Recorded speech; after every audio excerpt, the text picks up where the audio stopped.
meu nome é Alison Reynolds. Tenho 28 anos e acabei de vender secretamente a casa de campo que minha avó me deixou.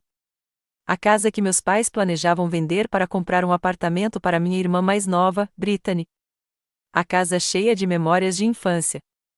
O único lugar onde eu me sentia verdadeiramente segura. Quando anunciaram o plano durante o jantar, algo dentro de mim estalou. Tomei uma decisão que mudaria tudo para todos nós. Antes de contar o que aconteceu, de onde você está assistindo? Curta e inscreva-se se você já teve que enfrentar um familiar que cruzou seus limites. Acredite, você vai querer saber como isso termina. A casa de campo fica a cerca de 65 quilômetros da cidade, aninhada entre colinas ondulantes com uma vista de tirar o fôlego ao pôr do sol. Minha avó a comprou nos anos 70, quando os terrenos ainda eram acessíveis na região. Não é nada extravagante, uma modesta casa de fazenda de 2 quartos com piso de madeira que rende e janelas que emperram em tempo úmido, mas a propriedade se estende por 8.000 metros quadrados com um pomar de maçãs que produz as frutas mais doces que você já provou e um jardim que floresce com flores silvestres toda primavera. Depois de herdá-la há 3 anos, dediquei meu coração, tempo e economias às reformas. Troquei o telhado com vazamento, atualizei o encanamento antigo e restaurei o piso de madeira original, que estava escondido sob décadas de carpete. Pintei o exterior de um amarelo manteiga suave, exatamente como minha avó sempre quis, mas nunca teve tempo de fazer. Todos os fins de semana, durante meses, eu dirigia até lá com suprimentos no porta-malas, trabalhando até meus músculos doerem. Eu não estava apenas mantendo uma propriedade. Eu estava preservando o legado da minha avó. Minha avó, Elizabeth, era a única pessoa que realmente me via. Enquanto meus pais assistiam a todos os recitais de dança e jogos de futebol da Brittany, era a vovó que ia às minhas competições de debate e exposições de arte. Quando não consegui participar de competições de torcida no 9º ano e chorei por dias, meus pais me disseram para ser forte, mas a vovó dirigia 1 hora para me trazer biscoitos caseiros e me contar histórias sobre suas próprias decepções e como elas me levaram a coisas melhores. Na cozinha daquela casa de campo, ela me ensinou a fazer sua famosa torta de maçã, explicando cuidadosamente como misturar a manteiga à farinha até que ela se assemelhasse a uma farinha grossa. Paciência, ela dizia, é o ingrediente secreto que a maioria das pessoas esquece. No balanço da varanda, ela ouvia meus problemas de adolescente sem julgamentos, oferecendo sabedoria envolta em gentileza. As pessoas vão esquecer o que você disse.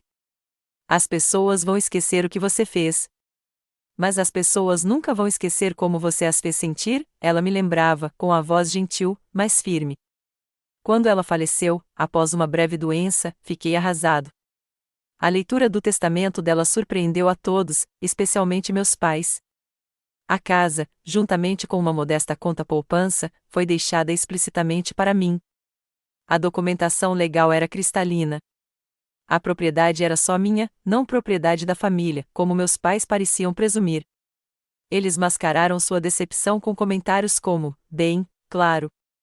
Nós ajudaremos você a administrar, e é realmente um patrimônio da família. Assenti e agradeci, mas a escritura tinha meu nome escrito, e eu sabia exatamente o que a vovó pretendia.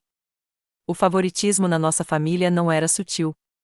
Brittany, 2 anos mais nova que eu, era estrela desde o momento em que nasceu. Enquanto eu era estudiosa e introvertida, Brittany era extrovertida e charmosa. Ela era uma atleta nata, rainha do baile de formatura e ganhadora de uma bolsa de estudos parcial para a faculdade, que abandonou depois de 3 semestres para se encontrar.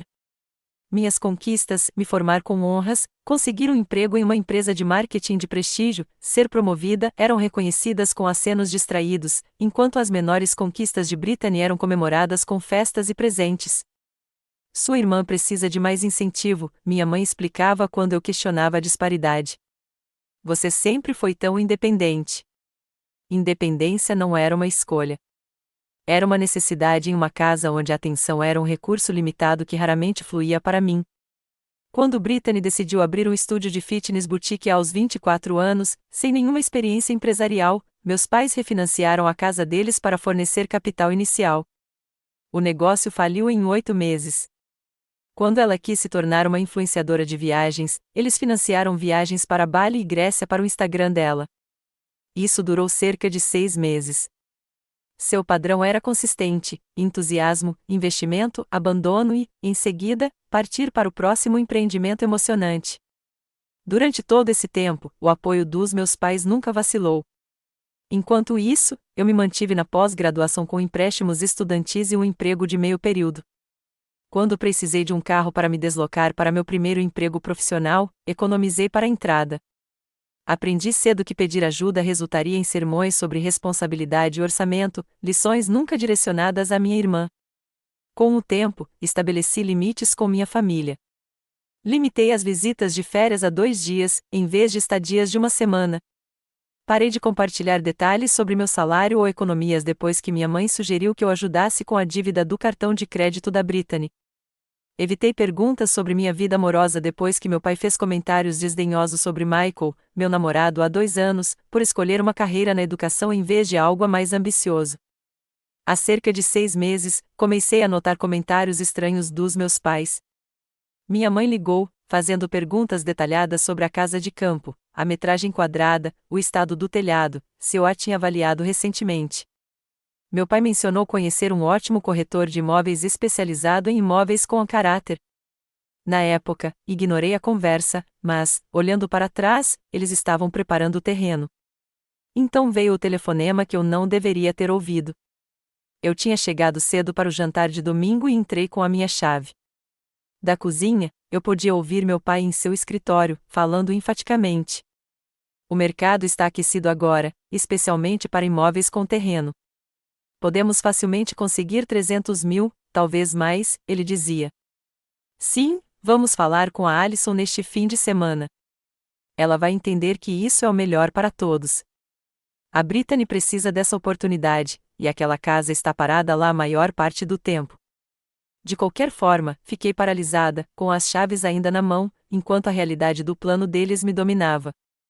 Estavam discutindo a venda da minha casa, da minha herança, do meu santuário, sem nem me consultar. E para quê? Mais uma das oportunidades da Brittany que provavelmente se evaporaria como todas as outras. Recompus-me, fiz uma entrada ruidosa e fingi que tinha acabado de chegar. Durante o jantar, esperei que tocassem no assunto, mas não o fizeram. Estavam esperando o momento certo para apresentar o plano como um fato consumado. A pior parte não era o plano em si. Era a suposição de que eu simplesmente o seguiria. Depois de 28 anos, eles ainda me viam como alguém cujas necessidades e sentimentos poderiam ser ignorados em benefício da Brittany. Essa percepção doeu mais do que a potencial perda da casa. Mas mantive minha expressão neutra e meus pensamentos para mim mesma. Precisava de tempo para processar antes de responder. Enquanto dirigia para casa naquela noite, um pensamento se cristalizou na minha mente. Era mais do que uma casa. Era sobre respeito, limites e, finalmente, ser vista. Eu ainda não sabia o que faria, mas, pela primeira vez, não seria eu quem faria concessões. A emboscada aconteceu na sexta-feira seguinte. Minha mãe ligou para me convidar para jantar, mencionando que Brittany estaria lá e que eles tinham notícias familiares empolgantes para compartilhar. Quase recusei, pressentindo o que estava por vir, mas decidi que era melhor encarar a situação de frente. A sala de jantar estava posta com porcelana fina, sinal claro de uma ocasião importante. Meu pai tinha aberto uma garrafa de vinho cara, e Brittany praticamente pulava na cadeira com uma excitação mal contida. Minha mãe tinha preparado meu prato favorito, bœuf bourguignon, uma tentativa óbvia de amenizar qualquer golpe que estivessem prestes a desferir. Alison, temos algo importante para discutir, começou meu pai depois que nos acomodamos para jantar. Seu tom era autoritário, o mesmo que ele usava para anunciar decisões familiares durante toda a minha infância. Sua mãe e eu temos conversado sobre o futuro, especificamente sobre ajudar a Brittany a se estabelecer. Minha irmã me lançou um sorriso que não alcançou seus olhos. Aos 26 anos, ela ainda estava se estabelecendo, enquanto eu me sustentava totalmente desde os 22. Como você sabe, o mercado imobiliário da cidade é inviável para os jovens, continuou minha mãe, calmamente. Brittany tem tentado economizar para a entrada, mas com os aluguéis tão altos. Isso era novidade para mim. A última notícia que tive foi que Brittany estava trabalhando meio período em uma boutique e passando os fins de semana em festivais de música. Economizar nunca foi seu ponto forte. Encontramos a solução perfeita, anunciou meu pai, erguendo a taça de vinho como se estivesse brindando. A casa de campo. É principalmente um lugar para passar o fim de semana, e, sinceramente, a manutenção deve ser um fardo enorme com sua carreira tão corrida. Larguei o garfo com cuidado. E a casa de campo? Bem, se vendermos agora, podemos conseguir um ótimo preço. Mais do que suficiente para comprar um belo apartamento no centro da cidade para Brittany. Seria uma situação vantajosa para todos. Minha mãe sorriu como se tivesse acabado de resolver um quebra-cabeça complexo. Brittany se inclinou para a frente. Encontrei o lugar mais incrível do Riverside District. 2 quartos, acesso à cobertura, a uma curta distância dos melhores restaurantes. Seria perfeito para minha nova marca de estilo de vida que estou lançando. Mais um novo empreendimento. Mais uma expectativa de financiamento familiar. Já falei com meu amigo da River City Realty, acrescentou meu pai. Ele pode anunciar a casa na semana que vem. Cuidamos de tudo. Você não precisa mexer um dedo. A sala pareceu se inclinar ligeiramente. Eles já tinham contatado um corretor para minha casa. Sem me consultar. Aquela casa é minha, eu disse, com a voz mais baixa do que o pretendido. A vovó deixou para mim, não para a família. Minha mãe acenou com a mão, dispensando nós sabemos disso, querida. Mas família ajuda família. Brittany precisa dessa oportunidade para progredir. E quanto ao meu apego à casa? Ao trabalho que dediquei a ela, às memórias que ela guarda? Minha voz ficava mais forte a cada pergunta. Não seja sentimental, Alison, disse meu pai com firmeza. É só uma construção. Você pode criar memórias em qualquer lugar. Brittany estendeu o braço por cima da mesa para tocar na minha mão. Eu me afastei antes que ela pudesse fazer contato. Você não quer que eu tenha um bom começo? Perguntou ela, com a expressão alterada para o olhar magoado que a havia livrado de problemas inúmeras vezes. Você já está tão consolidada na sua carreira. Você tem economias. Ainda estou tentando encontrar meu caminho, fazendo com que nossos pais vendessem minha casa. A única coisa que a vovó queria que eu tivesse.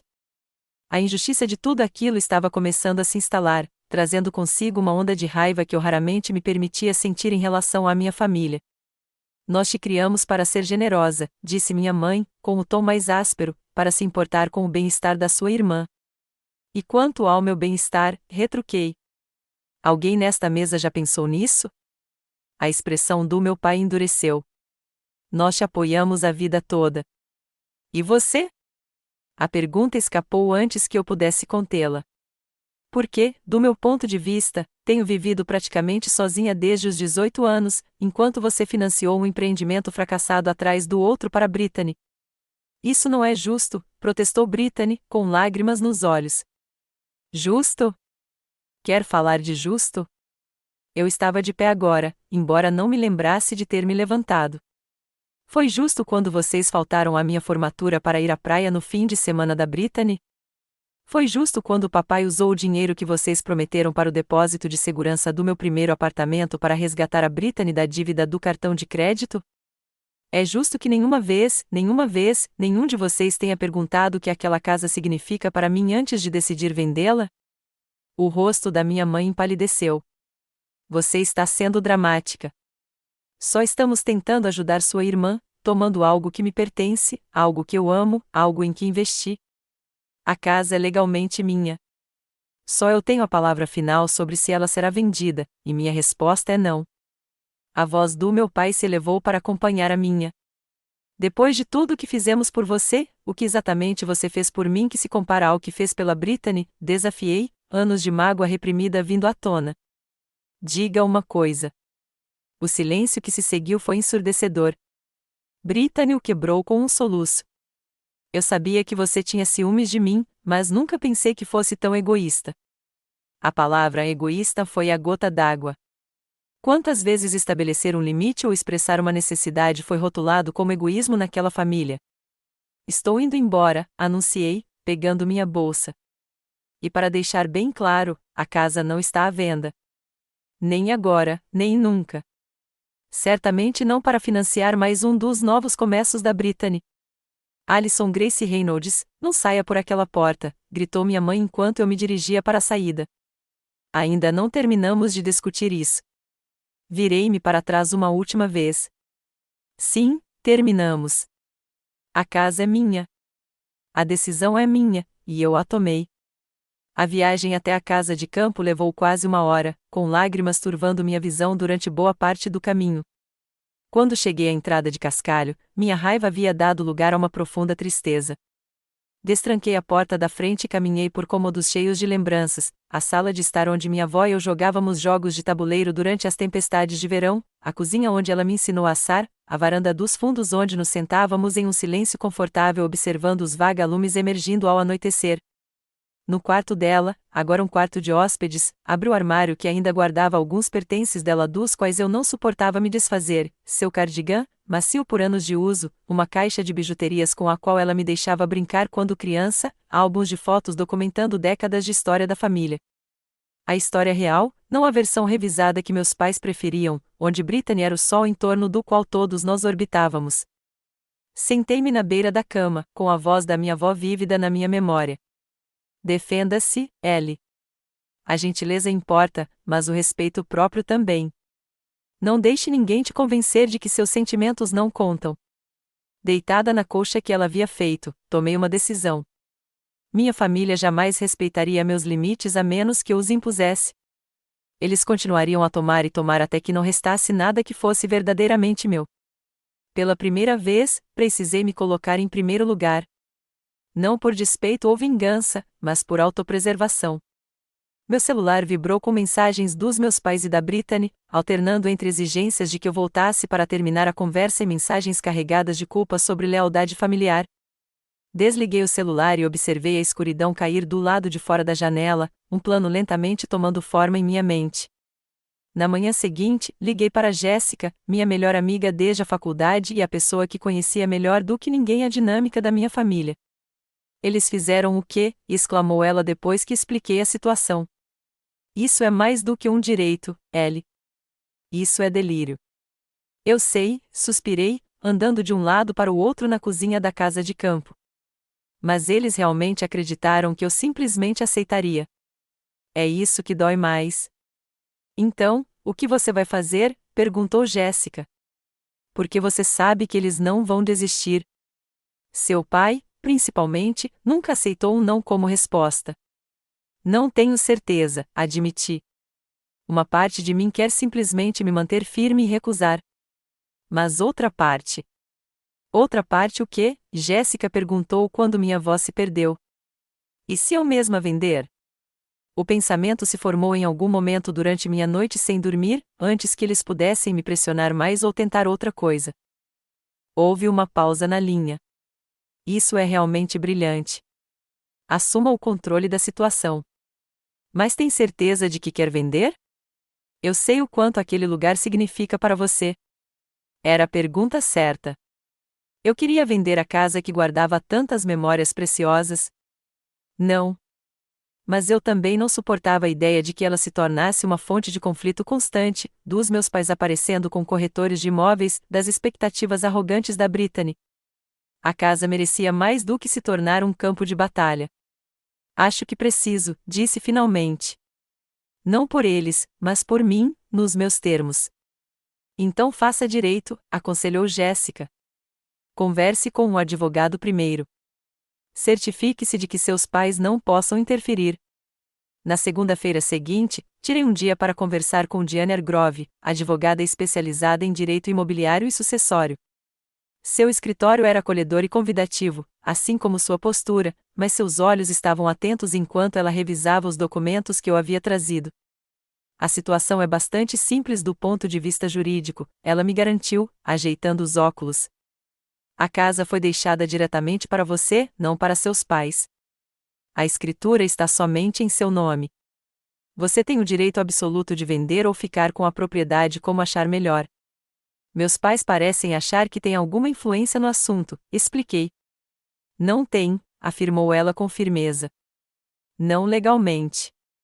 No entanto, dada a dinâmica familiar que você descreveu, sugiro que proceda com cautela para evitar conflitos desnecessários. Ela recomendou documentar quaisquer novas tentativas dos meus pais de vender o imóvel sem o meu consentimento e me aconselhou a escolher um corretor de imóveis de fora da nossa comunidade para minimizar a chance de a notícia chegar à minha família. Também prepararei uma carta de cessação e desistência caso seus pais entrem em contato com corretores de imóveis alegando autorização para vender o imóvel, acrescentou. Espero que não seja necessário.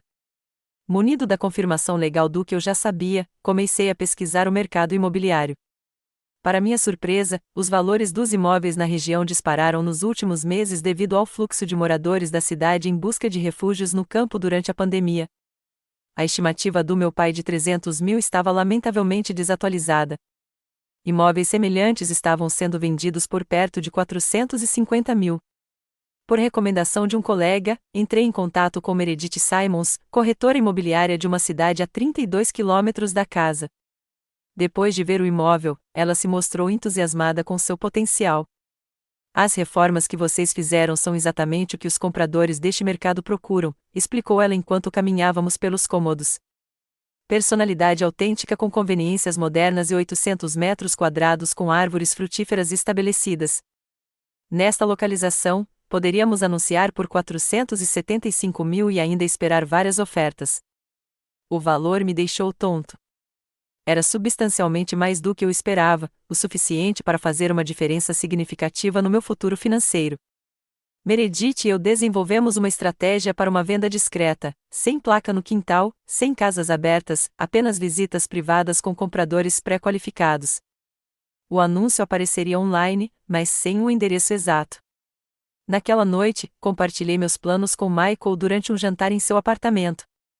Eu valorizava a perspectiva dele, não apenas como meu namorado, mas como alguém que sempre apoiou minha independência. Odeio que tenham te colocado nessa situação, disse ele, estendendo a mão por cima da mesa para apertar a minha. Mas acho que você está tomando a decisão certa. Aquela casa deveria ser uma fonte de alegria, não de estresse. Mas será que estou sendo enganosa? Questionei, expressando minha mais profunda preocupação. Vender sem avisar? Michael refletiu sobre isso. Será que eles lhe dariam a mesma cortesia? Eles estavam planejando vender sua propriedade sem a sua permissão. Você está apenas exercendo seu direito legal de vender o que é seu nos seus próprios termos. Sua validação fortaleceu minha determinação.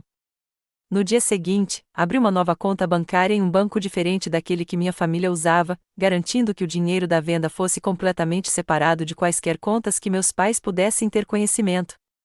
Nas 2 semanas seguintes, fiz várias viagens à casa, sempre enchendo meu carro com itens pessoais dos quais eu não suportava me desfazer: a coleção de romances de primeira edição da vovó, a colcha do quarto dela, álbuns de fotos e a caixa de receitas de madeira contendo cartões escritos à mão com sua elegante caligrafia.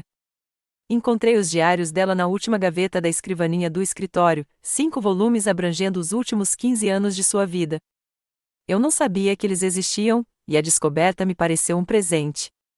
Também me concentrei em pequenas melhorias que aumentariam o charme da casa: cobertura vegetal fresca nos canteiros, novas ferragens nos armários da cozinha, lavagem a jato da calçada de pedra.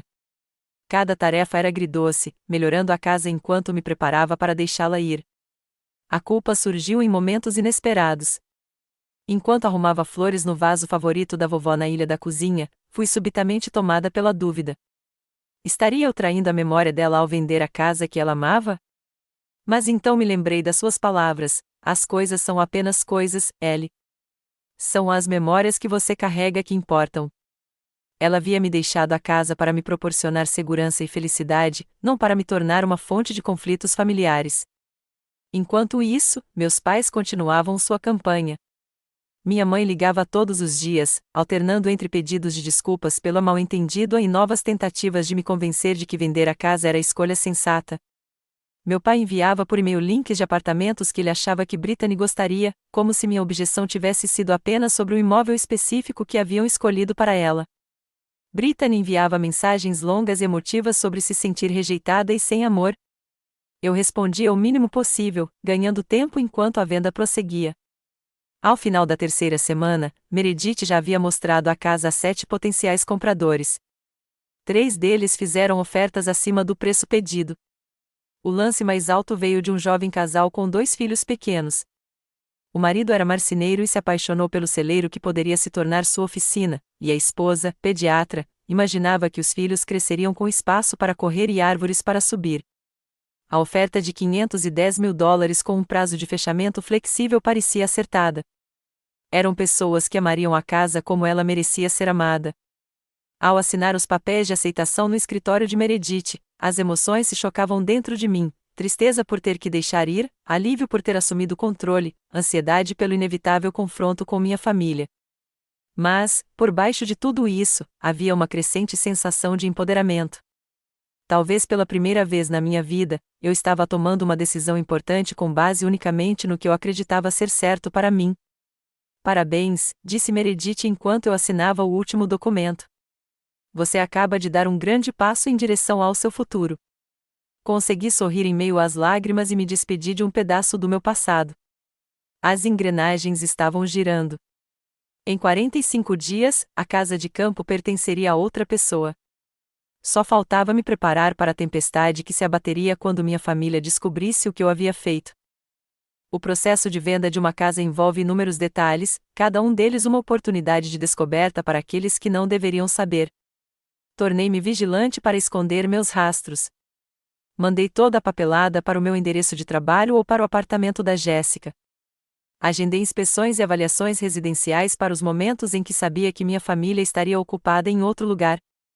Inventei desculpas para eles não poderem visitar a casa: problemas de encanamento, manutenção programada, um retiro de escrita de que eu precisava desesperadamente. 3 semanas depois de aceitar a oferta, encontrei os compradores, Eric e Lídia Morales, para a segunda visita. Vê-los planejando onde os móveis ficariam e ouvir a filha de 4 anos exclamar do parapeito da janela do que viria a ser o quarto dela aliviou um pouco da minha culpa. Lídia, com seu sorriso caloroso e jeito gentil, me lembrou sutilmente da minha avó. Não temos palavras para agradecer por ter escolhido a nossa oferta, disse ela enquanto estávamos na cozinha. Sei que vocês deviam ter recebido lances maiores. Sim, admiti, mas o dinheiro não era a única consideração. Eu queria que a casa fosse para uma família que a apreciasse. Eric assentiu, com o braço em volta dos ombros da esposa. Pretendemos ficar aqui por muito tempo. Nossos filhos vão crescer subindo naquelas macieiras. As maçãs ficam melhores no final de setembro, eu disse a eles. Doces, mas ainda um pouco azedas.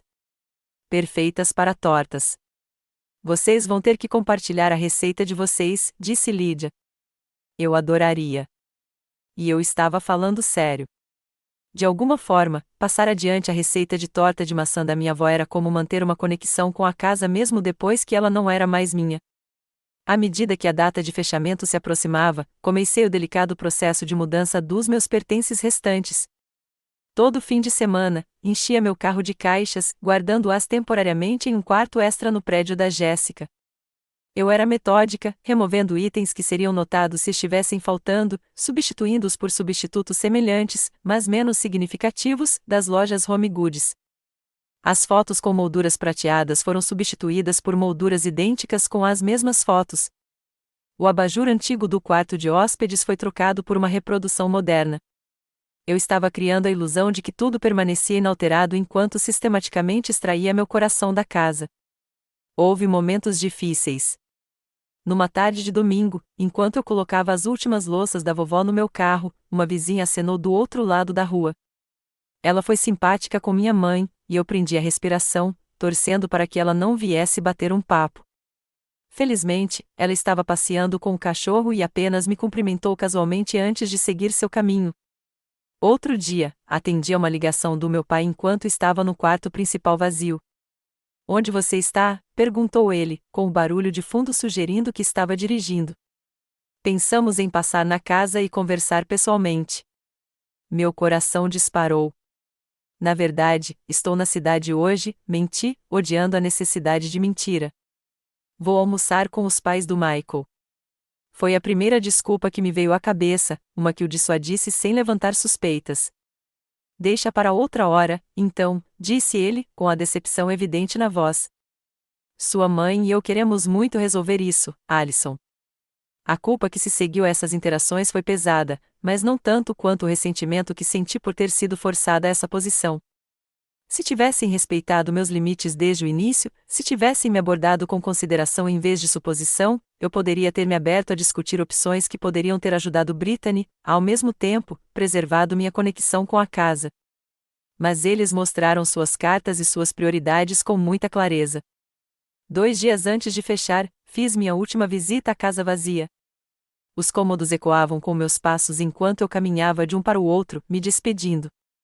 Na cozinha, passei a mão na bancada onde a vovó me ensinara a abrir massa de torta.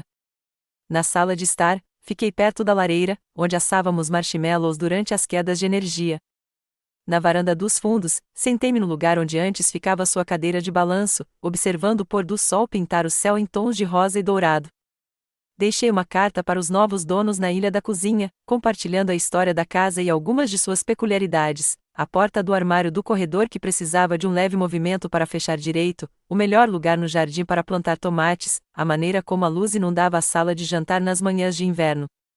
Incluí a receita de torta de maçã da minha avó e meu endereço de e-mail, uma porta aberta para um tipo de conexão diferente daquela que eu estava perdendo.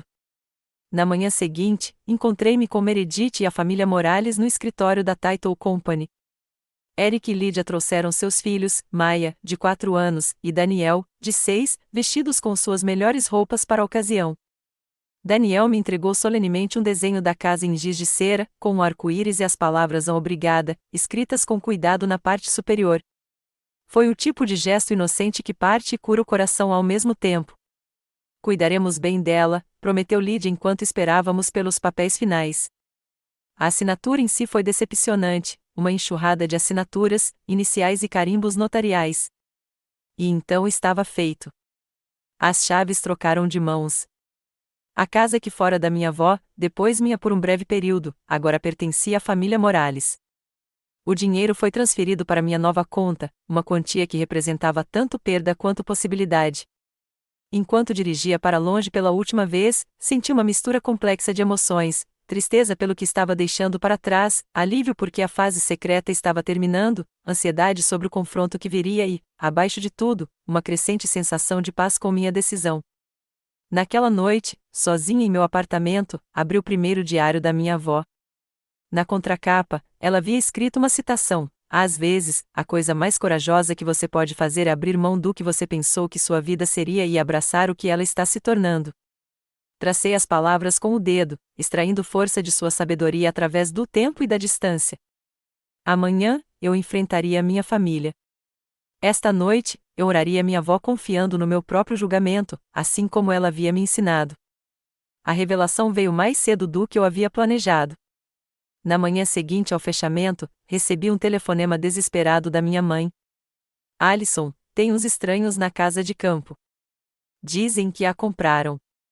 "O que está acontecendo?" Meu estômago embrulhou. Eu tinha planejado contar aos meus pais eu mesma, nos meus termos, depois de me dar um dia para me preparar. A família Morales só deveria começar a se mudar no fim de semana. Claramente, eles estavam tão ansiosos para começar seu novo capítulo quanto eu para encerrar o meu. "Eu explico tudo", eu disse, lutando para manter a voz firme. "Você e o papai podem vir ao meu apartamento esta noite?" "Não, precisamos de respostas agora", ela insistiu. "Seu pai está falando com essas pessoas. Eles têm papelada." "Alison, me diga que você não falou." "Eu falei", confirmei, arrancando o curativo. A casa era minha para vender, e eu a vendi. O silêncio que se seguiu foi ensurdecedor, seguido por uma tempestade de perguntas e acusações. Afastei o telefone do ouvido, ouvindo fragmentos da resposta da minha mãe: "Como você pôde?" "Pelas nossas costas, depois de tudo." "Brittany será, e seu pai é." Quando ela parou para respirar, falei com firmeza. "Explico tudo hoje à noite, às 19 horas, no meu apartamento. Traga o papai e a Brittany, se quiser." Então, encerrei a ligação, sabendo que precisava me preparar para o confronto que viria. Passei o dia em um estado de extrema ansiedade, alternando entre ensaiar o que diria e me distrair com e-mails de trabalho. Michael se ofereceu para estar presente e me apoiar, mas recusei. Era uma conversa que eu precisava ter a sós com minha família. Exatamente às 7 horas, minha campainha tocou. Os três estavam parados no corredor, o rosto do meu pai corado de raiva, os olhos da minha mãe vermelhos de tanto chorar, Brittany com uma expressão vitimizada e vingativa. Entrem, eu disse, dando um passo para o lado.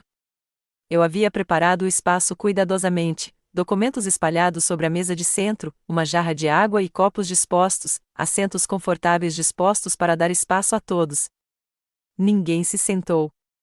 Meu pai começou imediatamente: como ousa vender aquela casa sem nos consultar? Tem ideia do que fez? Vendi a minha casa, respondi, esforçando-me para manter a voz calma. A casa que me foi deixada no testamento da vovó. A casa que você planejava vender sem o meu consentimento para comprar um apartamento para Brittany. Íamos discutir isso em família, protestou minha mãe. Não, não íamos, retruquei. Você já tinha contatado um corretor. Você apresentou a decisão como se já tivesse sido tomada. Você presumiu que eu simplesmente concordaria, como sempre fiz. Brittany deu um passo à frente, com lágrimas escorrendo pelo rosto. Você estragou tudo. Aquele apartamento era perfeito para o meu novo empreendimento. Você sabe como é difícil encontrar imóveis acessíveis na cidade? Como a maioria das pessoas, respondi. Trabalhando para isso, economizando. Fazendo escolhas responsáveis. Você sempre se acha muito melhor do que eu, ela disparou.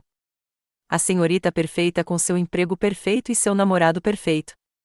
Você teve ciúmes de mim a vida toda. Não consegui evitar rir do absurdo daquela acusação. Ciúmes de quê? Dos resgates constantes, dos recomeços intermináveis, da completa ausência de consequências para as suas ações? Chega, interrompeu meu pai. A questão prática permanece. O que você fez com o dinheiro? Claro, essa seria a principal preocupação dele. Não os meus sentimentos, nem a minha autonomia, mas o impacto financeiro da minha decisão.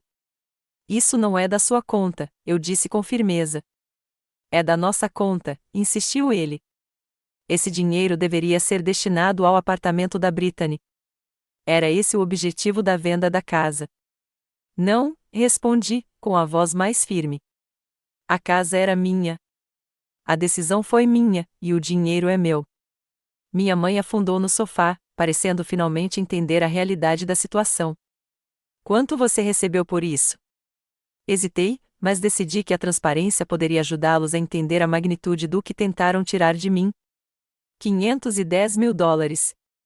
Os três me encararam, chocados. Isso é quase o dobro do que seu pai achava que valia, disse minha mãe, com a voz fraca. Eu sei. Fiz minha pesquisa. Encontrei um bom corretor. Considerei várias ofertas. O orgulho na minha voz era inconfundível. Lidei com isso com profissionalismo e responsabilidade. Você precisa transferir esse dinheiro para nós imediatamente, exigiu meu pai, em um tom que não admitia discussão. Somos seus pais. Sabemos o que é melhor para a família como um todo. Isso não vai acontecer, respondi, deslizando uma pasta sobre a mesa de centro. Estas são cópias do testamento da vovó, da escritura da casa e da transferência legal de propriedade para os novos proprietários. Meu advogado confirmou diversas vezes que agi dentro dos meus direitos legais. Direitos legais, meu pai zombou. É só isso que importa para você? E as obrigações familiares? E a lealdade? Lealdade, repeti, sentindo uma onda de raiva que havia reprimido por muito tempo. Onde estava sua lealdade quando você desconsiderou meus sentimentos sobre a casa? Onde estava sua lealdade quando planejou vender minha herança sem minha permissão? Onde esteve sua lealdade durante toda a minha vida quando se trata de tratar suas filhas com igualdade? Sempre tratamos vocês duas de forma justa, protestou minha mãe, fraca. Não, não trataram, afirmei com firmeza. E, no fundo, você sabe disso. Brittany recebeu todas as vantagens, todos os benefícios da dúvida, todas as oportunidades, enquanto eu tive que lutar por reconhecimento e apoio. Brittany se aproximou da janela, de costas para nós, os ombros tremendo de soluços ou de raiva, eu não sabia dizer. Vou falar com o Edward, disse meu pai, citando o amigo advogado. Deve haver alguma maneira de contestar a venda para recuperar o dinheiro. Não há, assegurei-lhe. A venda é definitiva. O dinheiro está garantido. Mas vá em frente e perca o seu tempo e o do Edward, se isso te faz sentir melhor. A expressão da minha mãe mudou de angústia para calculista. Alison, querida, sei que podemos ter sido insensíveis quanto ao seu apego à casa, mas certamente você percebe que a Brittany precisa dessa ajuda mais do que você. Você é tão capaz, tão independente. Não poderia pelo menos dividir parte dos lucros para a paz familiar? A tentativa de manipulação foi tão transparente que quase me fez rir. Minha decisão é final, eu disse. Sugiro que todos vocês se ajustem a essa realidade. Então vocês não nos deixam escolha, declarou meu pai. Até que reconsiderem essa ação egoísta, teremos que reconsiderar nosso relacionamento com vocês. O que isso significa exatamente? Perguntei, embora já soubesse. Significa que você não é bem-vindo em eventos familiares, ele afirmou friamente. Significa que não podemos apoiar alguém que trairia a família dessa maneira. Apesar de esperar essa reação, as palavras me magoaram. Eu havia passado a vida inteira buscando a aprovação deles, me esforçando para conquistar o amor que eles davam a Brittany de graça. Mas, naquele momento, me vi estranhamente impassível diante da ameaça. Se essa é a sua decisão, eu aceito, disse baixinho. Mas quero deixar claro, eu não traí ninguém. Eu me protegi de ser traída. Minha mãe começou a chorar de verdade. Brittany se virou da janela, com uma expressão vingativa. Vou garantir que todos saibam o que você fez. Primos, tias, tios, amigos, todos saberão que você escolheu o dinheiro em vez da família. Diga a eles o que quiser, respondi, subitamente exausta pelo drama. Aqueles que importam entenderão. O confronto continuou por mais 1 hora, alternando as mesmas acusações e defesas. Meu pai ameaçou com ação judicial. Minha mãe oscilava entre culpabilizações e apelos por um acordo. Brittany alternava entre o vitimismo choroso e ataques cruéis ao meu caráter. Eu me mantive firme, ficando mais calmo à medida que eles ficavam mais agitados. Finalmente, meu pai anunciou que estavam indo embora. Na porta, minha mãe se virou, com uma expressão magoada. Nunca pensei que você se colocaria acima da felicidade da sua irmã. Era a síntese perfeita da dinâmica familiar que nos trouxera àquele ponto, a suposição de que a felicidade da minha irmã deveria sempre ter precedência sobre a minha. Não estou me colocando antes da Brittany, corrigi. Estou me colocando em pé de igualdade com a Brittany. Há uma diferença. Depois que eles saíram, sentei-me no silêncio repentino do meu apartamento, emocionalmente esgotada, mas estranhamente em paz. Eu esperava sentir uma culpa ou dúvida esmagadora após o confronto. Em vez disso, me senti aliviada, como se anos de ressentimento acumulado tivessem finalmente sido liberados. A repercussão foi rápida e extensa. Brittany cumpriu sua ameaça, postando um vídeo emocionado no Instagram detalhando como eu havia roubado o futuro dela e a partir do coração dos nossos pais. Meu celular se encheu de mensagens de familiares e amigos de infância, alguns expressando choque e decepção, outros pedindo minha versão da história. Não respondi a nenhuma delas, seguindo o conselho de Jéssica de deixar a onda inicial de drama passar antes de me envolver. Apenas minha tia Caroline, irmã da minha mãe, estendeu a mão com apoio inequívoco. A Elizabeth sabia exatamente o que estava fazendo quando te deixou naquela casa. Mantenha sua posição, querida. O desgaste emocional se tornou evidente em outros aspectos da minha vida. Eu me via distraída no trabalho, perdendo prazos e me atrapalhando em apresentações. O sono se tornou ilusório, minhas noites repletas de discussões circulares na minha cabeça, imaginando o que eu deveria ter dito ou poderia dizer em confrontos futuros. Michael permaneceu firme em seu apoio, ouvindo sem julgar, me lembrando de comer quando eu esquecia, me apoiando quando as dúvidas surgiam. Jéssica se tornou minha defensora feroz, filtrando ligações e me lembrando dos anos de desigualdade que levaram a esse ponto de ruptura. Não se trata de uma casa ou dinheiro, insistiu ela em um momento particularmente difícil. Trata-se de você finalmente dizer o chega depois de uma vida inteira sendo tratada como menos importante que sua irmã. 1 mês após o confronto, recebi uma carta formal do advogado do meu pai sugerindo mediação para resolver a disputa sobre bens. Encaminhei a carta para Diane Grove, que respondeu com uma carta concisa afirmando a legalidade da venda e recusando a mediação, pois não havia nenhuma disputa legítima a ser resolvida. 6 semanas depois, Brittany intensificou sua campanha. Ela contatou minha empresa por e-mail de relações públicas, insinuando que eu havia desviado fundos da família e questionando minha idoneidade ética para o cargo. Felizmente, minha gerente, que havia testemunhado meu profissionalismo por anos, rejeitou as alegações sem me envolver diretamente, embora tenha gentilmente sugerido que eu considerasse terapia para lidar com o óbvio estresse familiar. Foi um bom conselho. Comecei a consultar o Dr. Mercer, um terapeuta especializado em dinâmica familiar, que me ajudou a entender os padrões que definiam nossa família, a permissão dos meus pais para com a Brittany, meu papel de criança responsável, porém negligenciada, a expectativa doentia de que eu me sacrificaria continuamente em benefício da minha irmã. Você não vendeu apenas uma casa, observou o Dr. Mercer durante uma sessão. Você quebrou um padrão geracional. Isso é poderoso e assustador para você e para eles. 2 meses após a venda, a enxurrada diária de mensagens e tentativas de manipulação começou a diminuir. Meus pais, talvez percebendo que suas táticas não estavam funcionando, adotaram o silêncio, sem ligações, sem mensagens de texto, sem e-mails. Brittany, encontrando pouca aceitação em sua narrativa de vítima, passou a documentar sua jornada de cura da traição familiar e a se envolver modestamente nas redes sociais. O silêncio era ao mesmo tempo um alívio e uma nova dor. Apesar de tudo, eles ainda eram minha família. A ausência de conexão, por mais disfuncional que fosse, deixou um vazio que a paz recém-descoberta não preencheu completamente. Mas, à medida que o verão se transformava em outono, comecei a reconhecer que o espaço não era apenas vazio. Era também aberto a novas possibilidades, novos limites, novas maneiras de definir família que não se baseavam em obrigação ou culpa, mas em respeito mútuo e cuidado genuíno. E nessa abertura, encontrei uma força inesperada. As folhas de outono estavam mudando de cor quando recebi um e-mail inesperado da minha mãe.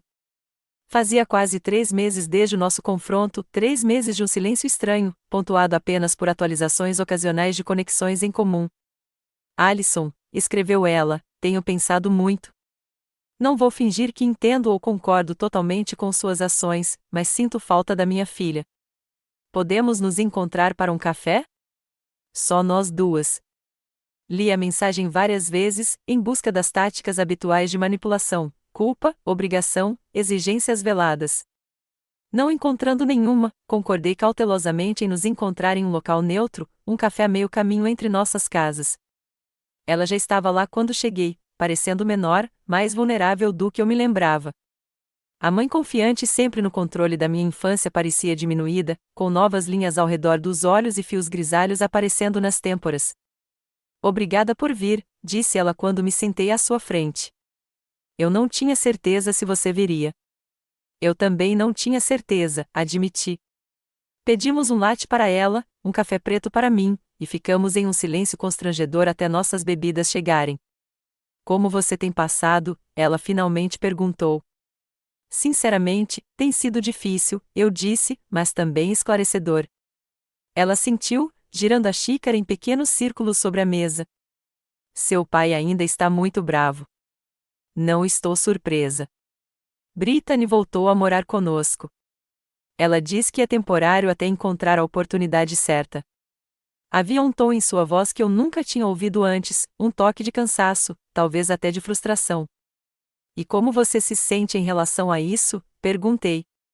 Ela olhou para cima, claramente surpresa com a pergunta. Tudo bem. Ela é nossa filha. Queremos ajudá-la. Assim como você sempre a ajudou, observei, mantendo o tom neutro. O olhar da minha mãe voltou para o café. Isso é parte do que eu tenho pensado. As maneiras como ajudamos nossas filhas de maneiras diferentes. Quando você era pequena, era tão independente. Você conseguia se entreter por horas com livros ou projetos de arte. Brittany sempre precisou de mais atenção, mais orientação. Virou um padrão, ela precisando, nós dando. Ela suspirou. Eu nunca parei para pensar que talvez você também precisasse de coisas. Você simplesmente nunca perguntou. Eu perguntei, corrigi gentilmente, muitas vezes, mas a resposta geralmente era que eu deveria ser mais compreensiva com as necessidades da Brittany. Ela estremeceu, reconhecendo a verdade disso. Sua avó costumava me dizer que eu estava criando dois futuros diferentes para minhas filhas. Eu não entendia o que ela queria dizer na época. Acho que estou começando a entender agora. Conversamos por mais de 2 horas, abordando temas que nunca havíamos explorado antes. Ela falou sobre sua própria criação, sobre ser a filha mais velha responsável enquanto o irmão mais novo era mimado. Ela havia inconscientemente recriado o padrão com os próprios filhos, mas com os papéis invertidos. Não estou dizendo que concordo com a forma como você lidou com a situação da casa, esclareceu ela, mas entendo melhor porque você sentiu que não tinha outra opção. Nós não lhe demos nenhuma. Não foi exatamente um pedido de desculpas, mas foi um reconhecimento, o primeiro de verdade que me lembro de receber de qualquer um dos meus pais. Usei parte do dinheiro para abrir uma bolsa de estudos, disse a ela, compartilhando algo que não planejava revelar, em nome da vovó, para estudantes universitários de primeira geração interessados em horticultura. Ela teria gostado. Os olhos da minha mãe se encheram de lágrimas. Ela teria gostado. Isso é realmente adorável, Alison. Enquanto nos preparávamos para ir embora, ela perguntou hesitante: você estaria disposto a se encontrar com seu pai algum dia? Não agora, mas quando as coisas acalmarem um pouco. Talvez, eu disse, ainda sem vontade de me comprometer. Um passo de cada vez. O encontro com minha mãe tornou-se um primeiro passo hesitante para redefinir nosso relacionamento. Começamos a tomar café a cada poucas semanas, e cada conversa era uma navegação cuidadosa por novos limites. Às vezes, tropeçávamos em velhos padrões, ela inventando desculpas para o comportamento de Brittany, eu me sentindo invalidado e me retraindo. Mas, cada vez mais, encontrávamos momentos de conexão genuína. Meu pai se mostrou mais resistente a mudanças. Quando finalmente concordei em me encontrar com ele um mês depois, ele passou os primeiros 20 minutos listando as maneiras pelas quais eu havia decepcionado a família. Mas até ele acabou esgotando sua raiva, e no silêncio que se seguiu, vislumbrei a incerteza por trás de sua fachada autoritária. Não sei como ser pai de uma filha que não precisa de mim, admitiu ele num raro momento de vulnerabilidade. Preciso de você, pai, disse-lhe eu. Só que não da forma como você tem tentado me dar. Preciso do seu respeito mais do que do seu apoio financeiro. Preciso que você me veja, não apenas a Brittany. Ele não respondeu diretamente, mas ouviu, talvez tenha ouvido de verdade, pela primeira vez em anos. Brittany foi a última a entrar em contato, e sua abordagem foi caracteristicamente dramática. Ela apareceu no meu apartamento sem avisar numa noite de novembro, com o rímel escorrendo pelo rosto. Posso entrar? Perguntou, com a voz rouca de tanto chorar. Por favor. Uma vez lá dentro, ela andava de um lado para o outro na minha sala, alternando entre acusações e confissões. Você sempre foi a perfeita, a inteligente, a responsável, disse ela, amarga. Você sabe como é difícil ser sua irmã? Nada do que eu faço é suficiente. Brittany, isso não é, comecei, mas ela me interrompeu. Não, deixe eu terminar. Eu sempre soube que mamãe e papai nos tratavam de forma diferente. Eu dizia a mim mesma que era porque eles sabiam que eu conseguia lidar com qualquer coisa e que eu precisava de mais ajuda. Era mais fácil do que admitir que eu estava me aproveitando. Ela afundou no meu sofá, subitamente desanimada. A verdade é que me ofereceram 3 empregos diferentes no ano passado. Bons empregos com benefícios e potencial de crescimento. Recusei todos porque tenho medo de fracassar, de tentar algo e não ser imediatamente incrível, como você sempre parece ser. Foi uma admissão impressionante da irmã que sempre parecerá tão confiante, tão certa de seu lugar como a favorita da família. Nem sempre sou incrível nas coisas, eu disse a ela, sentando ao seu lado. Eu falho o tempo todo. A diferença é que não me deram a opção de desistir. Conversamos noite adentro, revelando anos de percepções equivocadas e ressentimentos de ambos os lados. Eu invejava seu charme fácil e o apoio incondicional dos nossos pais. Ela invejava meu foco e autossuficiência. A conversa não foi uma cura mágica para todas as feridas, mas foi honesta de uma forma que nunca havíamos sido antes. A revelação mais surpreendente veio 2 semanas antes do Natal, durante um jantar familiar cauteloso na casa dos meus pais, o primeiro desde o nosso acordo. Brittany anunciou que havia aceitado um cargo de assistente administrativa em uma organização artística sem fins lucrativos. É um cargo para iniciantes, admitiu, mas eles oferecem auxílio educação para funcionários que buscam diplomas relevantes, então vou fazer aulas noturnas de gestão artística. Meu pai pareceu incerto. Querida, se precisar de ajuda com a mensalidade, nós podemos. Não, pai, ela interrompeu com firmeza. Eu quero fazer isso sozinha. Na verdade, ela me olhou nervosa. Eu queria contar para vocês dois. Eu tenho economias. Bastantes, na verdade. Meus pais a encararam, confusos. Eu nunca gastei todo o dinheiro que você me deu para meus empreendimentos, explicou ela, parecendo desconfortável. Eu guardava um pouco de cada vez em uma conta separada. Eu dizia a mim mesma que era dinheiro para emergências, mas, na verdade, acho que estava criando uma rede de segurança, então nunca precisei ser verdadeiramente independente. A revelação foi recebida com um silêncio atordoado. Todos aqueles anos de apoio financeiro, todos aqueles resgates, enquanto ela secretamente acumulava um pé de meia. O rosto do meu pai ficou vermelho de raiva, o da minha mãe, de mágoa. Por que você nos enganou assim? Minha mãe finalmente perguntou. Brittany olhou para mim, um pedido silencioso de apoio que teria sido impensável meses antes. Assenti, encorajando-a, porque era mais fácil do que admitir que eu tinha medo de crescer, disse ela simplesmente, mais fácil do que encarar o fato de que Alison estava certa sobre mim o tempo todo. A conversa que se seguiu foi difícil, mas necessária. Meus pais confrontaram seu comportamento permissivo. Brittany reconheceu sua manipulação, e eu reconheci meu próprio papel na manutenção da dinâmica familiar, alternando entre aquiescência e ressentimento, em vez de uma comunicação clara. Estávamos longe de estar curados como família, mas finalmente éramos honestos. E nessa honestidade residia a possibilidade de algo mais saudável do que o que tínhamos antes. Enquanto isso, minha própria vida continuou a se transformar de maneiras que eu não havia previsto. A maior parte da renda da casa permaneceu investida em um portfólio diversificado, garantindo meu futuro financeiro, mas usei uma parte como entrada para uma pequena, mais charmosa casa em estilo Tudor, mais perto da cidade, com um jardim que me lembrava o da minha avó, mas que era exclusivamente meu para moldar. Meu relacionamento com Michael se aprofundou durante a crise. Ele me viu nos meus momentos mais vulneráveis e determinados, e seu apoio inabalável confirmou o que eu suspeitava há algum tempo: ele era o parceiro que eu queria para o resto da minha vida. Na véspera de Natal, após o jantar na casa dos pais dele, ele me pediu em casamento com o anel vintage restaurado da avó, criando um novo elo entre nossas histórias familiares. As oportunidades de carreira também se expandiram.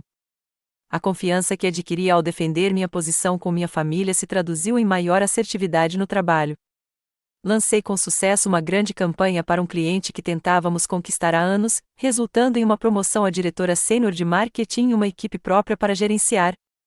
Durante essas mudanças, mantive contato com a família Morales, recebendo atualizações e fotos ocasionais da vida deles no que fora a casa da minha avó. Eles plantaram uma horta onde eu havia planejado uma, mas nunca encontraram tempo para criar. Repintaram os quartos com cores alegres para os filhos. Adicionaram um balanço sob a maior macieira. A casa estava evoluindo como deveria, tornando-se o centro da história da família em vez de um monumento ao meu passado.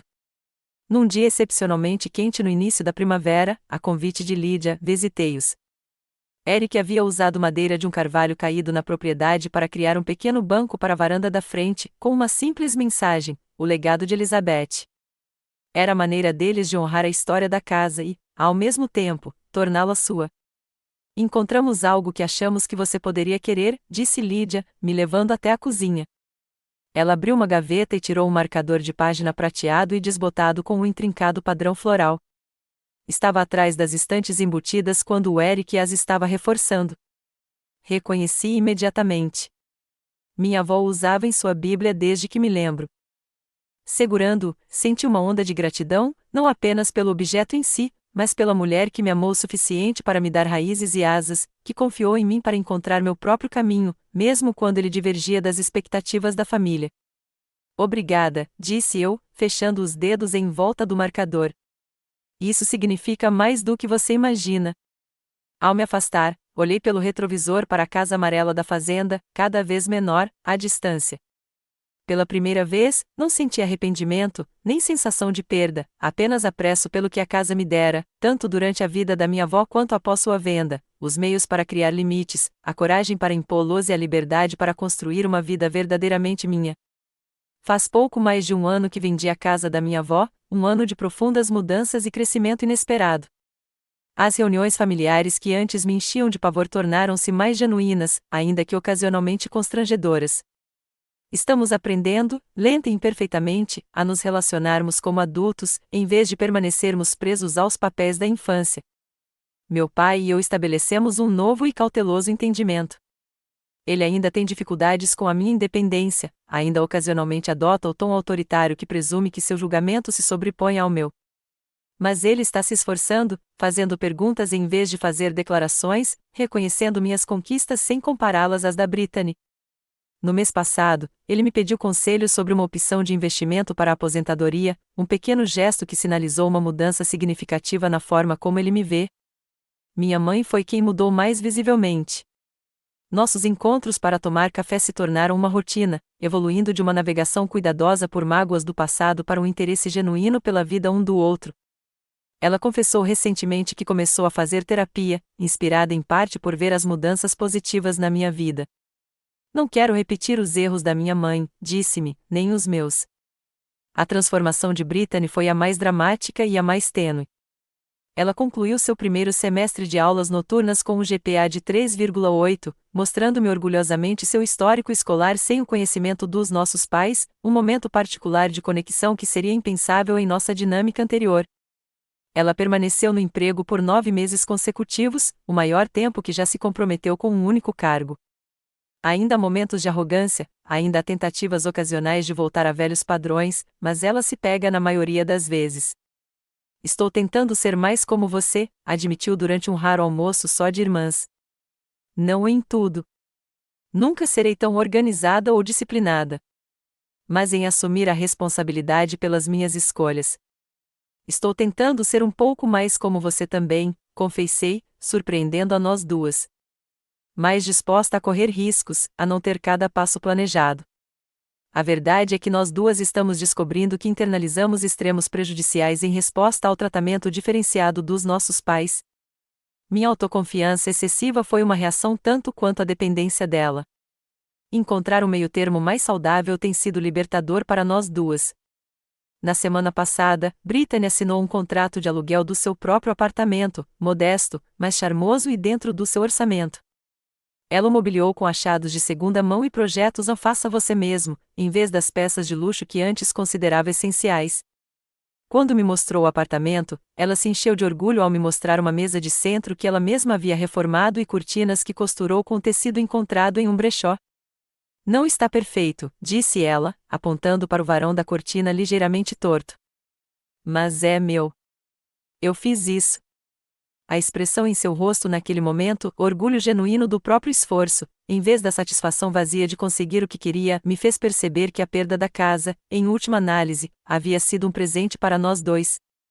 Para mim, foi o catalisador para estabelecer limites. Para ela, foi um empurrão para descobrir suas próprias capacidades. Meu relacionamento com Michael se aprofundou ao longo dessa jornada. Estamos planejando um pequeno casamento para a próxima primavera, com uma cerimônia no jardim da nossa nova casa. Minha mãe se dedicou a ajudar nos preparativos, canalizando sua necessidade de ser necessária de maneiras que apoiam, em vez de minar, minhas escolhas. Até meu pai demonstrou um entusiasmo inesperado, oferecendo-se para construir um caramanchão para a cerimônia com base em um projeto que Michael e eu selecionamos juntos. A segurança financeira proporcionada pela venda da casa me permitiu assumir riscos profissionais que, de outra forma, eu teria evitado. Há 6 meses, recebi uma oferta de emprego em uma empresa de marketing menor, especializada em campanhas para organizações ambientais e de justiça social. O salário era um pouco menor do que o da minha função corporativa, mas o trabalho se alinhava mais autenticamente aos meus valores. Ter a renda dos investimentos como reserva me deu a liberdade de aceitar o cargo. A realização que encontrei neste trabalho valeu muito mais do que a diferença salarial. Fiel à minha promessa, criei a Bolsa de Horticultura Elizabeth Reynolds na faculdade comunitária local.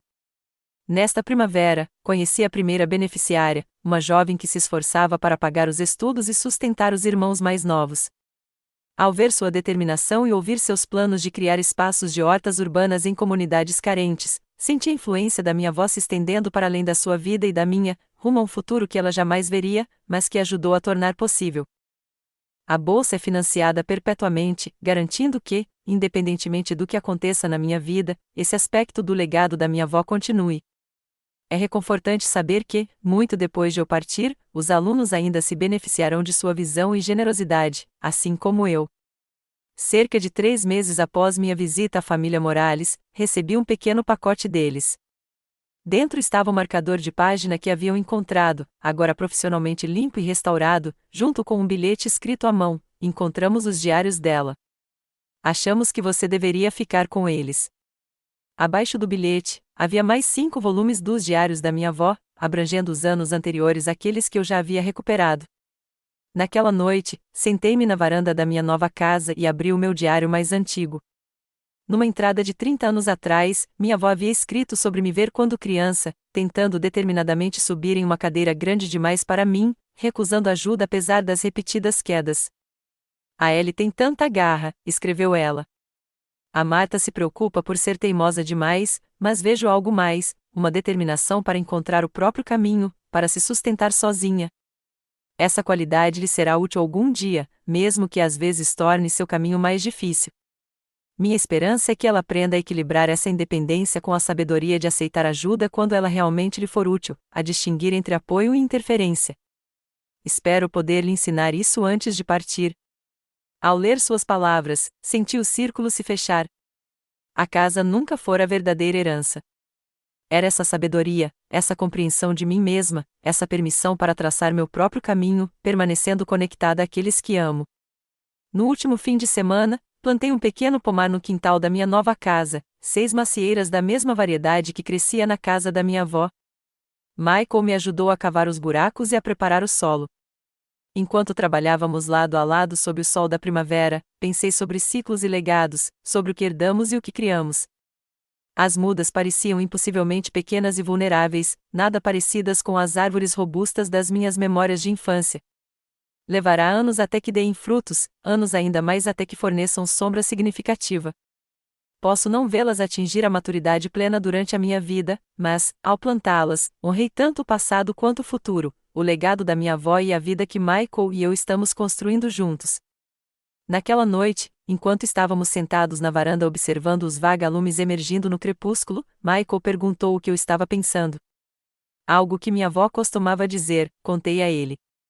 A melhor época para plantar uma árvore foi há 20 anos. A segunda melhor época é hoje. Ele sorriu, pegando minha mão. Sábia, ela era. Concordei, e ela me ensinou a lição mais importante de todas, que se defender não é egoísmo. É necessário. Você não pode realmente se doar aos outros até que honre seu próprio valor. A jornada daquele doloroso jantar em família até esta noite tranquila não foi fácil nem direta. Houve contratempos e conversas difíceis, momentos de dúvida e luto persistente. Mas, em meio a tudo isso, encontrei uma verdade que se fortalece a cada dia. Os limites que estabelecemos não são muros para manter os outros afastados, mas alicerces sobre os quais relacionamentos mais saudáveis podem ser construídos.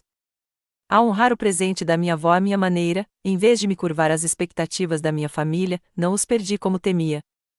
Em vez disso, criei a possibilidade de uma conexão mais autêntica, baseada no respeito mútuo, em vez de obrigação ou culpa.